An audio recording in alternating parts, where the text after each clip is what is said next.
2027 తర్వాత సెన్సస్ వచ్చిన తర్వాత మీరు రిజర్వేషన్లు ఇవ్వకండి. జనాభా ప్రాతినిధ్యం ప్రకారం విద్యా ఉద్యోగ రంగాల్లో రిజర్వేషన్లు ఇవ్వండి, అసెంబ్లీలో ఇవ్వండి, పార్లమెంటులో ఇవ్వండి, అన్ని వ్యవస్థలకు వర్తింపజేయండి. దానికోసమైనా మీరు సిద్ధమవుతారా అని మేము ఈ సందర్భంగా డిమాండ్ చేస్తున్నాం. తెలంగాణ జనసమితి వైస్ చైర్మన్ నారాయణ గారు ఉన్నారు. సరే, ఇప్పుడు సుప్రీంకోర్టులో కూడా ప్రభుత్వం వెళ్ళింది. మా పిటిషన్ కూడా మీరు తీసుకోండి, శుక్రవారం కానీ గురువారం కానీ దాన్ని విచారించాలని కూడా విజ్ఞప్తి చేసింది. అయితే హైకోర్టులో కూడా సరైన వాదనలు నిలిపించకుండా హైకోర్టు స్టే ఇచ్చింది. దీన్ని సుప్రీంకోర్టుకి వెళ్ళారు. అంటే ఎట్లా చూస్తారు? ప్రభుత్వం దీనిపై ఏదైనా ఫెయిల్ అయింది అనుకోవచ్చా? ఇప్పుడు ఏదైతే బీసీ సంఘాలు చాలామంది ప్రముఖ నాయకులంతా కూడా ఇంప్లీడ్ కావటం జరిగింది. కానీ వాళ్ళందరినీ వదిలిపెట్టి అసలు వాళ్ళని పరిశీలించకుండానే తీర్పు ఇవ్వటము అనేది అన్యాయం.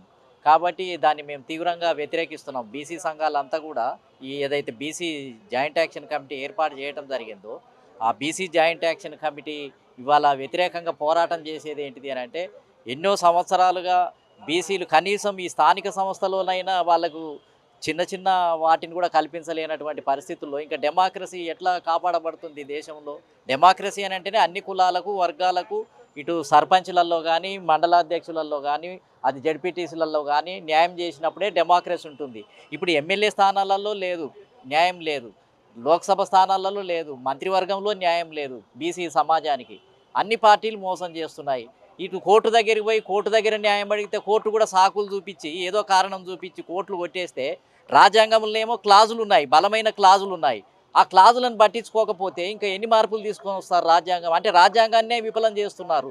ధర్మాసనం ఏంటిది అని అంటే రాజ్యాంగాన్నే తప్పుడుగా ఇంటర్ప్రిటేషన్ చేయడం ద్వారా బడుగు బలహీన వర్గాల నోటికాడి దెబ్బను కొట్టే పరిస్థితి జరుగుతుంది. ఎన్ని మార్పులను తీసుకురాపోతారు?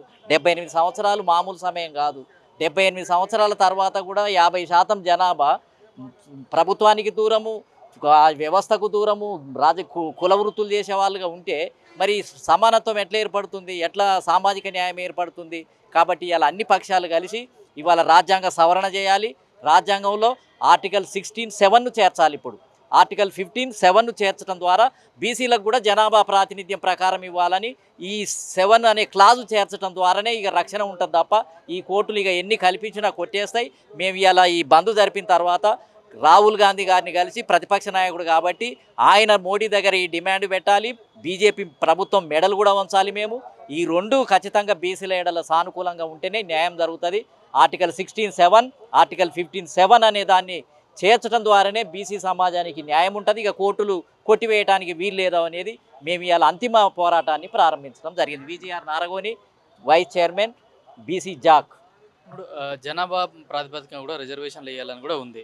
ఇప్పుడు కూడా 52% పైగా 56% దాదాపుగా బీసీ జనాభా ఉన్నా కూడా ఇప్పుడు రిజర్వేషన్లు ఎందుకు ఇవ్వడంలో ఎందుకు విఫలమవుతున్నారు? అదే ప్రభుత్వాలు ఏంటిది అని అంటే దీని మీద స్పష్టమైనటువంటి అవగాహన లేక మేమేమంటున్నాం అని అంటే, ఒకవేళ మీరు రిజర్వేషన్లు ఇవ్వడానికే ఇష్టం లేకపోతే ఇప్పుడు 2027లో జనాభా లెక్కలు రాబోతున్నాయి, సెన్సస్ రాబోతున్నాయి. మేమేమంటున్నాం, అన్ని వర్గాలకు జనాభా ప్రాతిపదికన ఇవ్వండి. ఏంటిది అని అంటే రెడ్డి సమాజానికి ఇవ్వండి, ముస్లిం సమాజానికి ఇవ్వండి, బ్రాహ్మణ సమాజానికి ఇవ్వండి, వైశ్యులకు ఇవ్వండి, బీసీలకు ఇవ్వండి. ఇవాళ రిజర్వేషన్లు లేకపోవడం వల్ల బీసీలన్నీ వేరే వాళ్ళు కొట్టేస్తున్నారు. ఇప్పుడు ఎస్సీ ఎస్టీలకు జనాభా ప్రాతిపదికన ఇస్తున్నారు.